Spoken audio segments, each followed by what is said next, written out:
आजकल जैसे बहुत सारे बच्चे हैं, स्टूडेंट्स हैं जो यूपीएससी के लिए प्रिपरेशन कर रहे हैं, तो उनको आप किस तरह से टिप्स देंगे? क्योंकि अभी भी बहुत सारे ऐसे स्टूडेंट्स हैं, उनको नहीं पता है कि किस तरह से प्रिपरेशन करनी है। देखिए, सबसे महत्वपूर्ण चीज़ ये है कि जो यूपीएससी की तैयारी है वो एक डिसिप्लिन तरीके से करने वाली तैयारी है और इसके लिए आपको फोकस्ड होना है। अमूमन जो तैयारी करने वाले बच्चे होते हैं उन्हें सिलेबस के बारे में पता नहीं होता, उन्हें टेक्स्ट बुक के बारे में नहीं पता होता, उन्हें ये नहीं पता होता कि क्या चीज़ें हमें करनी है क्या नहीं करनी। तो तैयारी के क्रम में जो सबसे महत्वपूर्ण चीज़ ये होती है कि हमें ये पता होना चाहिए कि हमारा सिलेबस क्या है, हमें उस सिलेबस से रिलेटेड कौन सी टेक्स्ट बुक यूज करनी है जो प्रमाणिक है। अमूमन लोग ऐसी बुक्स पढ़ते हैं जो प्रमाणिक नहीं होती हैं, जो ऑथेंटिक नहीं होती हैं, उनका अध्ययन करते हैं और उस अध्ययन के बाद जो कंसेप्ट बनता है नेचुरली वो निगेटिव होता है, उसका सीधा प्रभाव मार्क्स पे पड़ता है। तो सबसे पहले हमें सिलेबस को फोकस करना है, उससे रिलेटेड जो ऑथेंटिक बुक्स हैं, विशेष रूप से एनसीईआरटी की किताबें या जो रिनाउंड पब्लिशर्स हैं उनकी बुक पढ़नी है और अपने कंसेप्ट डेवलप करना है। अमूमन ये देखा जाता है कि यूपीएससी की तैयारी करने वाले बच्चे खूब बुक्स पढ़ते हैं। देखिए, यूपीएससी का सीधा सा फंडा है कि आपको सामान्यज्ञ बनना है, विशेषज्ञ नहीं। तो एक किताब को आप जितनी बार पढ़ेंगे निश्चित तौर पे उससे आपको उस विषय के बारे में जानकारी होगी। आप जितनी बार पढ़ेंगे नई चीजें आपको आएंगी। और एक जो रीडिंग हैबिट है उसमें भी एक ड्रॉबैक है कि हम जब पढ़ने बैठते हैं तो हम राइट डाउन नहीं करते। हमारे हाथ में हमेशा पेंसिल होनी चाहिए, हमारे हाथ में कलम होनी चाहिए और जो कुछ भी हमें समझ में आता है देन एंड देयर उसको नोट डाउन करना है। इससे हमारे नोट्स बनते हैं, नोट्स बनाने में भी हमारी दिक्कत होती है। हम एक बार नोट्स बना लेते हैं तो उसी को रट के जाके यूपीएससी में हम मेंस में लिख देते हैं, जबकि अमूमन हमारा जो पैटर्न होना चाहिए, अप्रोच होना चाहिए, किसी टॉपिक से रिलेटेड हमारे पास 10 पॉइंट्स के एक फ्रेमवर्क होना चाहिए और जैसा क्वेश्चन पूछा जा रहा है उसी के अकॉर्ड हमें आंसर लिखना है। क्योंकि यूपीएससी में जो पिछले एक दशक में चेंजेस आए हैं उसमें फोकस है ब्रीफली अपनी चीजों को प्रेजेंट करने। तो प्रेजेंटेशन आपका ब्रीफली अच्छा तभी होगा जब आप क्रैक्स जान रहे हैं, टू द पॉइंट लिख रहे हैं। अमूमन आपको 200 शब्दों में 100 शब्दों में अपने जवाब लिखने हैं, तो इस पे फोकस करने की आवश्यकता है। तो कहने का तात्पर्य यह है कि यूपीएससी में सबसे पहले आपको सिलेबस पे फोकस करना है, फिर नोट्स कैसे बनाएं, उससे रिलेटेड बुक्स कैसे हम चिन्हित करें और उसके बाद फ्रेमिंग हमारी महत्वपूर्ण है। एक और जो यूपीएससी के एस्पिरेंट में प्रॉब्लम होती है वो प्रीलिम्स, मेंस और इंटरव्यू की तैयारी अलग अलग समझते हैं, जबकि अमूमन ये तीनों जो तैयारियां हैं वो एक साथ चलती हैं। प्रीलिम्स तैयारी करते हैं, फिर मेंस की तैयारी करते हैं और फिर इंटरव्यू की तैयारी करते हैं, जबकि ये टोटल तैयारी है और आपका जो फोकस है वो इस तरीके से होना चाहिए कि आपकी ये तीनों जो एग्जाम के फेजेस हैं उसके लिए आप अपने को तैयार रखें। सब्जेक्ट्स को लेकर भी बहुत कंफ्यूजन रहता है। लेकर बहुत कंफ्यूजन रहता है। जो सेलेक्ट लोग रहते हैं अमूमन एक पैटर्न रहता है सेलेक्ट लोगों के जो सब्जेक्ट्स हैं उनको लेने का, लेकिन ये एक गलत अप्रोच है। हमारा अप्रोच ये होना चाहिए हमारा इंटरेस्ट क्या है, हम अपने इंटरेस्ट को सबसे पहले जानें और इंटरेस्ट के सब्जेक्ट पर जहां पर हम अपने को कंफर्ट फील करते हैं उसको लें। आपको हिस्ट्री अच्छी लगती है, हिस्ट्री पढ़ना अच्छा लगता है, हिस्ट्री के साथ जाइए। अगर आप ज्योग्राफी में अपने को कंफर्ट फील करते हैं तो आप ज्योग्राफी के साथ जाइए। तो मेरा ये कहना है कि आप अपने इंटरेस्ट के अनुरूप अपनी ऑप्शनल को चिन्हित करिए। किसी के कोई सफल हो जा रहा है अमुक XYZ, तो उसको देखकर आप अपने ऑप्शनल को कभी भी मत चयन करिए। चयन आपका इंटरेस्ट होना चाहिए, कंफर्ट जोन होना चाहिए जिसमें आप अपने को कंफर्ट फील करते हैं। हिंदी मीडियम और इंग्लिश मीडियम में बहुत ज़्यादा, मतलब जो हिंदी मीडियम के स्टूडेंट्स होते हैं उनके लिए मुझे लगता है कि टफ़ रहता है, क्योंकि सिलेबस नहीं मिलता है और सबसे इम्पॉर्टेंट चीज़ कॉन्फिडेंस बहुत ज़्यादा कम रहता है। उनको लगता है कि हिंदी मीडियम से हैं तो मुश्किल होगा आगे। देखिए, एक जो सबसे बड़ी प्रॉब्लम है हिंदी बेल्ट में, हिंदी पट्टी में, वो एग्जाम के माध्यम को लेकर है। अमूमन लोगों का ये सोचना है कि हिंदी माध्यम में मार्क्स नहीं मिलते। हम लोगों ने भी हिंदी में परीक्षा दी थी, इंटरव्यू भी हिंदी में दिया था, और जहां अंग्रेजी में एक्सपर्ट ने पूछा था अंग्रेजी में जवाब दिया था। मैं ये नहीं कहता कि आपको अंग्रेजी नहीं आनी चाहिए, लेकिन आप जिस भाषा में अपने को सहज महसूस करते हैं, आपकी अभिव्यक्ति जिसमें टू द पॉइंट है, अगर हिंदी में आप सोचते हैं, हिंदी में आप अपना नोट्स बनाते हैं, हिंदी में अपने को कंफर्ट फील करते हैं, तो आप हिंदी को ऐसे ऑप्शन अपना माध्यम मीडियम चिन्हित करिए। और सबसे महत्वपूर्ण चीज ये है कि हिंदी माध्यम में जो दिक्कत आ रही है कि हम हिंदी की स्पेलिंग मिस्टेक करते हैं, वर्तनियाँ बहुत हमारी त्रुटिपूर्ण रहती हैं, जिससे अर्थ अनर्थ होता है। हमारा जो प्रॉपर तरीका, कहाँ पे कॉमा लगना है, कहाँ पे फुल स्टॉप लगना है, कहाँ पे हलंत लगना है, कहाँ पे विराम चिन्ह लगना है, इसके बारे में लगातार जो हिंदी माध्यम के छात्र हैं, जानकारी बहुत ही सीमित होती जा रही। परिणाम ये है कि जब वो लिखते हैं तो अर्थ का अनर्थ हो जाता है।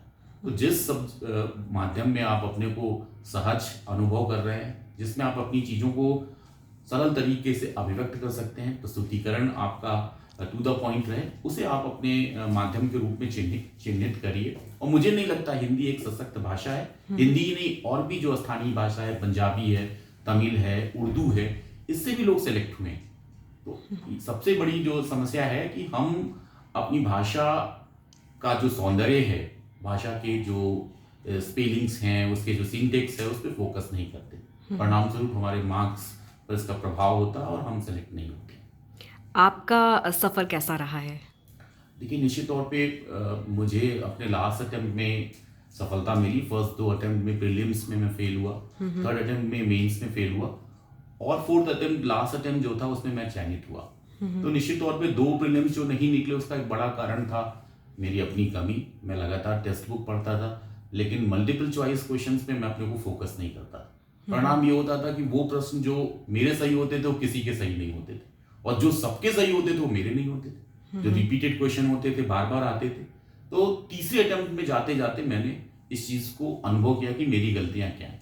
थर्ड अटेम्प्ट में 2 बार फेल होने के कारण कॉन्फिडेंस नहीं आ रहा था कि मैं मेंस दूंगा, तो मैंने तैयारी नहीं की प्रीलिम्स में। पहली बार माइनस मार्किंग आया था, तो मुझे डर लग रहा था कि मेरा प्रीलिम्स में होगा कि नहीं होगा। लेकिन मैंने मेंस के बाद तैयारी की। परिणाम ये हुआ कि फिलॉसफी में मुझे मार्क्स नहीं मिल पाए। फोर्थ अटेम्प्ट में मैंने उस कमी को भी दूर किया, देखा कि कहाँ पे हमें मेंस में कमी रह गई थी, और फोर्थ अटेम्प्ट में फिर मुझे फाइनल सिलेक्शन मिला। इसके अलावा इंटरव्यू बहुत सारे स्टूडेंट्स हैं वो क्लियर नहीं कर पाते हैं, तो उसके पीछे क्या रीज़न है और उसकी प्रिपरेशन किस तरह से करनी चाहिए? इंटरव्यू में जैसे मेरा IMG खान साहब के बोर्ड में इंटरव्यू था, हर एस्पिरेंट के लिए बहुत ही टफ टाइम होता है शुरुआती 1-2 मिनट, और ये इंटरव्यूअर भी समझता है, इंटरव्यू लेने वाला भी समझता है कि ये जो प्रतियोगी छात्र आया हुआ है ये घबराया हुआ है। तो उस 1-2 मिनट में वो आपको एडजस्ट करते हैं, और अगर वो आप अपने स्नायु तंत्र पे कंट्रोल कर लेते हैं तो आप अच्छा करते हैं।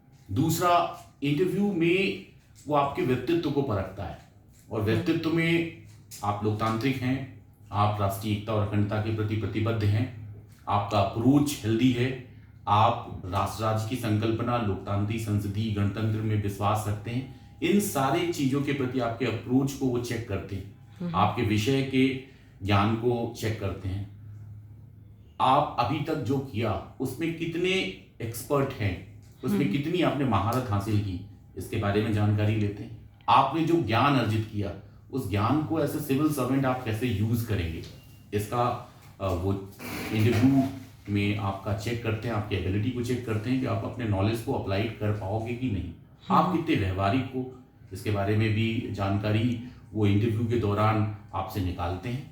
मेरा सीधा सा कहना है कि सहज सरल तरीके से अगर आप अपनी बात इंटरव्यूअर के सामने कहते हैं तो सफलता जरूर मिलती है। कई बार आपको प्रश्न नहीं आते, और वो अपेक्षा भी नहीं करते कि सारे प्रश्न का आप उत्तर दें। आपको नहीं आता है तो बड़ी सहजता सरलता से ये स्वीकार कर लेना कि सर मुझे ये प्रश्न नहीं आता है, ये आपको पॉजिटिव करता है, निगेटिव नहीं। जब हम इस सोच के साथ जाते हैं कि हम पूरे प्रश्नों का उत्तर देंगे, तो वहीं से नर्वस हो जाते हैं, और नर्वस ब्रेकडाउन में हमारा इंटरव्यू बिगड़ जाता है। आपको सही समय पे ये कहना, ये स्वीकारना कि मैं इंटरव्यू के इस प्रश्न का उत्तर देने की स्थिति में नहीं हूँ। और दूसरा सबसे बड़ी बात ये कि कई बार आपको वो ग्रिल करते हैं, स्क्रू करते हैं उसमें भी आपको घबराना नहीं है। अपनी बात को अगर सामने वाला गलत बता रहा है, सही चीजों को कैसे रखना है, एक इटिकेट मैनर के अनुरूप उसको कैसे आप परोस रहे हैं, ये भी वो देखते हैं। आपकी अभिव्यक्ति को देखते हैं, आप सरल सहज हैं कि नहीं है, पब्लिक स्पीकिंग आपकी कैसी है, इन सब चीज़ों का मूल्यांकन इंटरव्यू में होता है। और जो छात्र इसमें अच्छा परफॉर्मेंस करते हैं, उनका जो पैरामीटर है उसमें वो फिट होते हैं, निश्चित तौर पर उनका सिलेक्शन होता है। जनरली कहा जाता है कि 18-19 घंटे की पढ़ाई करनी होती है यूपीएससी के प्रिपरेशन के लिए। तो क्या 18-19 घंटे की पढ़ाई करने के बाद ही आप इस फील्ड में आगे बढ़ सकते हैं या ये बिल्कुल गलत बात है। 18-19 घंटे की पढ़ाई का मतलब है कि आप दूसरे दिन पढ़ाई नहीं कर पाएंगे। हमारी जो एक स्वस्थ शरीर है वो रेस्ट मांगती है, कम से कम 7-8 घंटे की साउंड स्लीप मांगती है। अगर आपने 19 घंटे एक दिन पढ़ाई की तो नेचुरली 2 दिन 3 दिन आप कुछ पढ़ने की स्थिति में नहीं रहेंगे। पढ़ाई उतनी करनी चाहिए जितना आप उसको असिमुलेट कर पाए, जितना आपके दिमाग में आ रहा है। किसी को दिखाने के लिए पढ़ाई नहीं करनी कि वो 19 घंटे कर रहा है तो हम 20 घंटे करके यूपीएससी क्वालिफाई करें। आपको 4 घंटे में चीजें समझ में आ रही है, उस 4 घंटे की पढ़ाई ज्यादा क्वालिटी वाली पढ़ाई होती है, जिसमें आप चीजों को ऑब्जर्व कर रहे हो, उसको असिमुलेट कर रहे हो और समझ में आ रहा है। जो आपने टॉपिक पढ़ा या जो भी आपने विषय को पढ़ा वो विषय समझ में आ रहा है तो आप पढ़िए। अगर सिर के ऊपर से निकल रहा है, बाउंसर हो रहा है, तो पढ़ने की जरूरत नहीं है। और कई बार लोग बात पढ़ते हैं कहीं और दिमाग कहीं रहता है। तो जब आप पढ़ रहे हैं तो मन और दिमाग का सामंजस्य होना चाहिए। जब तक आपको मन लगे पढ़िए। और ये कोई भी सेट पैटर्न नहीं है कि मिस्टर एक्स ने 40 घंटे लगातार पढ़ाई की या मिस्टर वाई जो है वो 19 घंटे पढ़ाई करते हैं, 24 घंटे में सफल होंगे। आप 5 घंटे में उस चीज़ को अच्छी तरीके से समझ रहे हैं और उसको अच्छी तरीके से लिपिबद्ध करने की स्थिति में हैं, तो उसके साथ आप जाइए। आपकी अपनी क्षमता, हर इंडिविजुअल क्षमतावान है। हर इंडिविजुअल अपने को पहचाने, अपनी ताकत को पहचाने, स्ट्रेंथ को पहचाने और उसके अनुरूप अगर वो तैयारी करता है तो निश्चित तौर पे सफल होता है। सही वक्त, सही उम्र क्या है इसके प्रिपरेशन को लेकर? मेरा ये कहना है कि आप ग्रेजुएशन में ही अपने को, अगर यूपीएससी में आप जा रहे हैं तो अपने को तैयार करिए। आप उस तरह का एटीट्यूड अपने अंदर कल्टीवेट करिए। आप जो भी विषय पढ़ाया जा रहा है उसको अच्छे से पढ़िए। होम एग्जामिनेशन और यूपीएससी एग्जामिनेशन में अंतर नहीं होता। हम करते क्या है कि ग्रेजुएशन में साल भर हम इधर उधर घूमते रहते हैं और जब एग्जाम रहता है तो 15-20 दिन खूब 24 घंटे एक करके पढ़ते हैं। एग्जाम देने के बाद जो कुछ भी पढ़े रहते हैं वो भूल जाते हैं। ये 20 घंटे 24 घंटे जो लगातार पढ़ाई एग्जाम के दौरान हम करते हैं, इसी को आप रेगुलर करें, कंसिस्टेंसी में करें। और उस 3-4 घंटे की मेहनत के साथ आप जब यूपीएससी का एग्जाम देंगे रेगुलर कंसिस्ट तरीके से, हर जो सिलेबस है उसके अकॉर्ड, तो मुझे लगता है कि सफलता जरूर मिलेगी। ग्रेजुएशन में आप अपने को उस तरीके से तराशिए, अपने एटीट्यूड को डेवलप करिए, अपनी खुद की चॉइस देखिए। बांधे बनिया बाजार नहीं लगती। आपको कह दिया माँ बाप की इच्छा पूरी करनी है तो आप यूपीएससी क्वालिफाई करिए। वो इच्छा, वो स्टीम आपको खुद से जनरेट करना है। दूसरा आपको मोटिवेट कर सकता है, लेकिन उस सेल्फ मोटिवेशन को जनरेट आप खुद कर सकते हैं। सेल्फ मोटिवेशन जनरेट करेंगे आप तो निश्चित तौर पे आग पैदा होगी, स्टीम आपके अंदर जनरेट होगा और वही स्टीम आपको यूपीएससी की बेहतर नहीं पार कराएगा। तो ऐसे स्टूडेंट्स जो इसके लिए तैयारी कर रहे हैं उनके लिए आप क्या टिप्स देना चाहेंगे? क्योंकि कहाँ चूक हो जाती है कि बहुत सारे जो बच्चे होते हैं वो रह जाते हैं। देखिए, सबसे बड़ी चीज़ है कि वो खुद का आकलन नहीं कर पाते। मैं सेलेक्ट हूँ तो मैं किसी की अंदर आत्मा में झांक के नहीं देख सकता कि वो कैलिबर रखता है कि नहीं। फर्स्ट ऑफ ऑल अपने कैलिबर को आप समझें। आपको लगता है कि आप यूपीएससी क्वालिफाई कर लेंगे, अपनी अंतरात्मा से बात करना सीखिए, सबसे बड़ी चीज़ है। दूसरा, फिर उसके अंदर अगर आपको उस एटीट्यूड को जनरेट करना है तो मेहनत करिए। अमूमन मेहनत और भाग्य के साथ हम खेलते रहते हैं, हमारा भाग्य साथ नहीं दिए। मेरा फॉर्मूला इससे डिफरेंट है। मेरा मानना है कि आप जितनी मेहनत करेंगे उतना ही भाग्य साथ देगा आपको। और इस फॉर्मूले के साथ, इस मंत्रा के साथ आप तैयारी करेंगे तो निश्चित तौर पे आप सफल होंगे। और बात सिर्फ कंसिस्टेंसी की है, बात सिर्फ और सिर्फ टाइम मैनेजमेंट की है, बात सिर्फ और सिर्फ अपने नॉलेज को अप्लाइड तरीके से, किस तरीके से आप प्रैक्टिकल उसमें अप्रोच करते हैं। बात सिर्फ इस बात की है कि आप अपने नॉलेज को कैसे कंटेम्पराइज करते हो। आप हिस्ट्री पढ़ रहे हो तो कैसे वर्तमान से उसको जोड़ते हो। कैसे आप उस कंटिन्यूटी को चेंज के साथ अपने अंदर अपने लेखन में उतारते हो। ये सारी चीजें आप समय के साथ सीखोगे। जब मैंने तैयारी शुरू की थी, ऐसा नहीं था कि वेरी फर्स्ट डे इन सारी चीजों को हमने डेवलप कर लिया। तो यूपीएससी का जो छात्र है, जो तैयारी कर रहा है, एस्पिरेंट है, उसको इन बातों को ध्यान में रखना चाहिए। और मुझे पूरा विश्वास है कि अगर इन बातों को ध्यान में रखेगा तो जरूर सफल होगा, और उसकी जो यात्रा है वो अपने मंजिल तक पहुंचेगी, और वो संघ लोक सेवा आयोग पे निश्चित तौर पे परचम लहराएगा।